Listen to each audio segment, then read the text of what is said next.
engine running. Liftoff. We have a liftoff.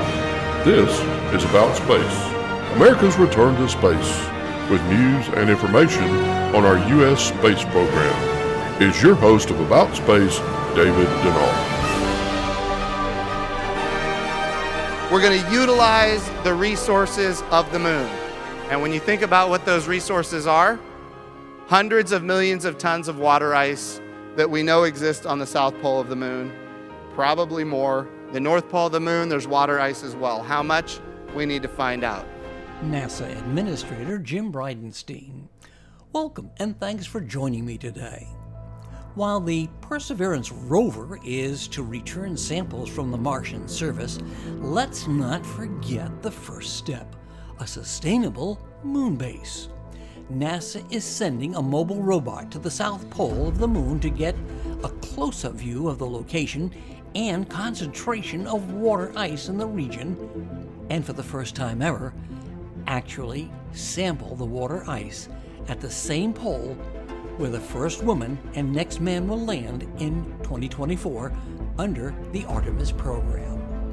More on our return to the moon to stay, next on About Space Today. Are you ready to fly away on a dream vacation? For cruises and all-inclusive resort vacations, call D&D Cruise and Tours at 877-747-8631. That's 877-747-8631. And see us on Facebook, D&D Cruise and Tours, where your dreams become a reality. Sandals has won the world's best 22 years in a row by redefining excellence. By not only catering to people's needs, but fulfilling their dreams. World's best is won with a handshake and a smile, by treating every day like an adventure, every dish as a masterpiece, and by including the best of everything. Sandals, the world's only 5-star luxury included resorts. With a ranger's hat and shovel and a pair of dungarees, you will find him in the forest, always sniffing at the breeze. People stop and pay attention when he tells them to beware, 'cause everybody knows that he's the fire-preventing bear. Smokey the Bear, Smokey the Bear, prowling and a-growling and a-sniffing the air. He can find a fire before it starts to flame, that's why they call him Smokey, that was how he got his name. Welcome back.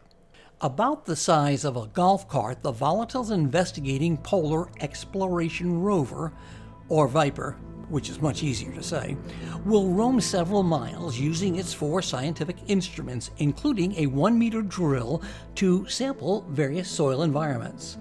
Planned for delivery in December 2022, Viper will collect about 100 days of data and will be used to inform development of the global water resource maps for the first time of the moon. Here's more on what NASA discovered. What we discovered is that the surface releases its water when the moon is bombarded by micrometeoroids. This is especially noticeable during meteor showers. What we also found is that the surface that's releasing the water is being protected by a layer of few centimeters of dry soil that can only be breached by large micrometeoroids.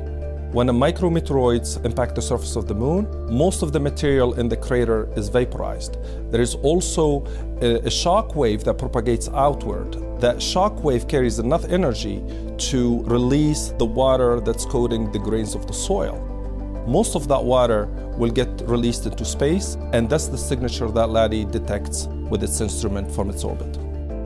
By analyzing the data returned by the neutral mass spectrometer, we found that the intensity and the frequencies of the fluctuations of signals from the water to be perfectly correlated with known meteor streams. For example, we were able to detect a big spike of water during the Geminid meteor shower that occurred in December of 2013. The concentration of water in the wet layer is about 200 to 500 part per million per weight. So to fill an 8-ounce bottle with lunar water, you would need to squeeze water out of about 1,000 to 2,000 pounds of lunar soil. So while the wet surface is wet, it's drier than you think. Viper's flight to the moon is part of NASA's Commercial Lunar Payload Services, or CLPS. The space agency is full throttle to return to the moon to stay.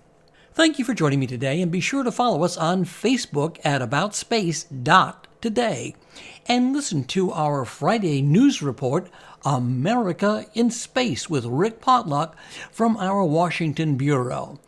And don't forget, share our program with your family and friends.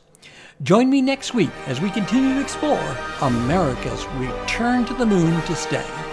I'm David Denault, and this has been About Space Today.